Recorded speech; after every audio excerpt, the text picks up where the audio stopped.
అందశ్రీ నిన్న తుది శ్వాస విడిచారు. ఈ రోజు అంత్యక్రియలు జరగనున్నాయి.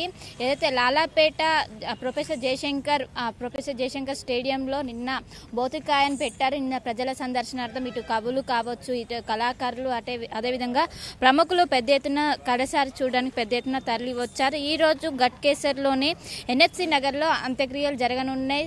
సీఎం రేవంత్ రెడ్డి అంతిమయాత్రలో పాల్గొనున్నారు. అధికారిక లాంఛనాలతో ఈ అంత్యక్రియలు అనేవి జరగనున్నాయి. ఇప్పటికే ఏదైతే భౌతికాయాన్ని తీసుకెళ్లేటువంటి వాహనాన్ని సిద్ధం చేశారు. మనం వాహనాన్ని కూడా చూసుకోవచ్చు. మొత్తం పూలతో మొత్తం కూడా చేశారు. ఇప్పటికే కళాకారులు కావచ్చు పెద్ద ఎత్తున చేరుకున్నారు. చివరిసారి ఏదైతే లాలాపేటలో ఉన్నటువంటి స్టేడియం నుంచి గట్కేసర్ వరకు కూడా అంతిమయాత్ర అనేది జరగనున్నది. అంతిమయాత్రలో వేలాది సంఖ్యలో ఇటు కళాకారులు కావచ్చు వీళ్ళందరూ కూడా పాల్గొన్నారు. ఈ రోజు మధ్యాహ్నం వరకు అంత్యక్రియలు పూర్తయ్యేందుకు కూడా ఇప్పటికే ఏర్పాటు చేశారు. గట్కేసర్లో ఉన్నటువంటి ఎన్ఎఫ్సి నగర్లో ఏదైతే ప్రభుత్వం ఇచ్చినటువంటి అక్కడ ప్రస్తుతం కొత్త ఇల్లు నిర్మిస్తున్నారు. అక్కడ నుండి అంత్యక్రియలు అక్కడే జరగనున్నాయి. దానికి సంబంధించి అన్ని ఏర్పాట్లు పూర్తయ్యాయి. నిన్న ఉదయం 7:25 తుది శ్వాస విడిచారు. అనంతరం ఇటు కవులు కావచ్చు, సాహిత్య రంగానికి తీరని లోకం పెద్ద ఎత్తున తరలి వస్తున్నారు. నిన్న అటు మాజీ మంత్రులు కావచ్చు, ప్రస్తుత మంత్రులు, ఎమ్మెల్యేలు, ఇంకోవైపు ఇటు సినీ అటు రాజకీయ ప్రముఖులు ఒకరొకరుగా తరలి వచ్చి మొత్తం మీద జరుగుతున్నటువంటి పరిస్థితి కనిపిస్తుంది. మన విజువల్స్లో కూడా చూసుకోవచ్చు. పెద్ద ఎత్తున ఇటు కళాకారులు కావచ్చు, మొత్తం వాళ్ళకి సంబంధించినటువంటి అంతిమ యాత్రలో డప్పులు కావచ్చు వీటినన్నింటినీ సాగే నంపే విధంగా చేసినటువంటి పరిస్థితి కనిపిస్తున్నది. ఇప్పటికే పెద్ద ఎత్తున చేరుకున్నారు. ప్రస్తుతం మనతో పాటు విహెచ్ కూడా ఉన్నారు. మాట్లాడదాం. అంత్యక్రియలు పూర్తయ్యాయా? ఏర్పాట్లు అన్ని పూర్తయినాయి. సీఎం గారు కూడా అక్కడ గట్కేసర్ దగ్గర కూడా ఆల్ అరేంజ్మెంట్స్ అయినాయి. ఇక్కడ నుంచి బయలుదేరి కొంచెం దూరం పోయినాక తార్నాక మెట్టుగడ్డ నుంచి సీదా అడిగిపోతే by 10:30 it may be there అక్కడ. ఎందుకంటే ప్రభుత్వం లాంఛనాలతో చేస్తుంది కాబట్టి ఇదంతా అఫీషియల్స్ అన్ని చేసేస్తుంది. అంటే ఇక్కడ నుండి మొదలవుతుంది అంతిమయాత్ర. ఇక్కడ నుండి లాలాపేట నుండి అంతిమయాత్రనా? ఇక్కడ నుంచి మొదలై వాళ్ళ ఇంటి ముందు నుంచి అటు మెట్టుగడ్డ నుంచి then will reach to Ghatkesar. మేము కూడా అక్కడ వరకు వస్తాం. అక్కడ సీఎం గారు వస్తారు.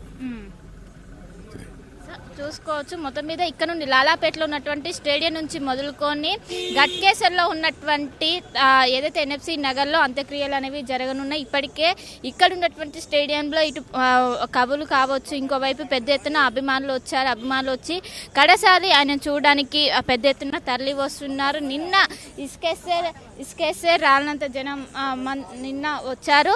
ఒకసారి స్థానికులు కూడా ఉన్నారు. మాట్లాడదాం. ఏంటి, మీరు ఎక్కడి నుండి వచ్చారు? మేము తార్నాక నుండి వచ్చారా? తెలుసా? అంటే మీరు ఎప్పుడైనా మాట్లాడారా? తెలుసు. నేలమ్మ నేలమ్మవై నేల కొరిగినవయ్యా, ఈ భూమికైనాను ఈ రుణము తీర్చుకొని వెళ్ళిపోతేవయ్యను, ఈ భూమి రుణమైన తీర్చుకొని నువ్వు వెళ్ళిపోతేవయ్యను. నేలమ్మ నేలమ్మవై నువ్వు రుణము తీర్చుకున్నావా, భూమికి భారము అనుకుంటేవా నువ్వు తీసుకెళ్ళిపోతీవా. నేల తల్లి నువ్వు ఎందుకు తీసుకెళ్ళిపోతీవి. నేలమ్మ నేలమ్మ నువ్వు ఈ పిల్లలందరినీ కడసారిగా నువ్వు రుణము తెచ్చుకొని చల్లగా దీవించము. నేల తల్లి నీవు చల్లని చూపులతో భూమి అందరి పిల్లను చల్లగా చూడాలని దీవించి కోరుతున్నా. నా ఆశలు అందరి కుండానే కోరుతున్నా. ఏం చెప్తారు ఆయన గురించి, ఆయన వ్యక్తిత్వం గురించి? ఆయన నాకు తెలిసి మాత్రం చాలా చాలా మంచోడు. నాకు కొంతవరకే పరిచయం. కొంతవరకు చూసిన వరకే నాకు చాలా బాధగా ఉంటుంది. సో ఆయనకు ఒకవైపు ప్రభుత్వం నుండి గుర్తింపు వచ్చింది. ఆయన కూడా ఆయన మూలాలు చిన్నగా పాటలు పాడాలని ఆశ ఉంది. చిన్న చిన్న లేదండి. ఆయన ఒకసారి చూసినా కానీ నాకు చిన్నప్పటి నుంచి కోరిక పాటలు పాడాలని, తెలంగాణ పాటలు పాడాలని. పల్లె ప్రకృతి అంటే నాకు చాలా ఇష్టం. ఆ వ్యవసాయం అంటే నేను ఆయన రాసిన నేను చూడలేదు మేడం. నా సొంతంగా కొంచెం పల్లె మా తండ్రి కష్టపడ్డాడు కాబట్టి అవి చూడాలని, అవి నెరవేర్చాలని నా ఆశ. నా తండ్రి రుణం తీర్చుకోవాలని ఆయన నా తండ్రి అనుకుంటున్నా. ఇప్పుడు నా తండ్రి లేడు. నా తండ్రి ఆశీస్సులు నాకు ఎప్పుడు ఉండాలి. నేను పల్లెలో పుట్టిన తల్లి. ఆ పల్లెలు భూమి రుణము తీర్చుకోవాలని చాలా కోరిక ఉంది. పాటల రూపంలో ఎప్పుడు ఉంటారు మనతోనే? పాటల రూపంలో ఉంటారు. లేదంటే ఈ భూమికి కూడా నేను రుణం తీర్చుకోవాలని నాకు చాలా చాలా కోరిక ఉంది.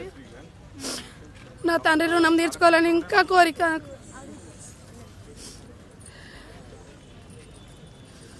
సో మొత్తం మీద చూసుకోవచ్చు, ఇప్పటికే అంత్యక్రియలకు సంబంధించి ఏర్పాట్లు జరుగుతున్నాయి. లాలాపేటలో ఉన్నటువంటి ప్రొఫెసర్ జయశంకర్ స్టేడియం నుంచి మొదలుకొని ఏదైతే గట్కేసలు ఉన్నటువంటి ఎన్ఎఫ్సి నగర్ వరకు అంతిమయాత్ర జరగనున్నది.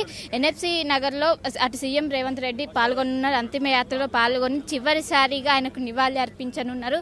ఇప్పటికే నిన్న నుంచి పెద్ద ఎత్తున చేసిన మన పోలీసుల పహారా కూడా కనిపిస్తుంది. ఎక్కడ ఎలాంటి అవాంఛనీయ ఘటనలు కావచ్చు. మొత్తం మీద నిన్నటి నుంచి ఒకవైపు ఇటు కబులు కావచ్చు, ఇటు సాహిత్య లోకానికి తీరంలోకి ఇప్పటికే పెద్ద ఎత్తున అందరూ తరలి వస్తున్నారు. తరలి వచ్చి చివరిసారి చూడడానికి నివాళులర్పిస్తున్నారు. నిన్న 7:25 తుదిశ్వాస విడిచారు. ఈరోజు మధ్యాహ్నం సమయంలో అంతిమయాత్ర పూర్తయ్యే అవకాశం స్పష్టంగా కనిపిస్తుంది. కెమెరా పర్సన్ వేణుతో కలిసి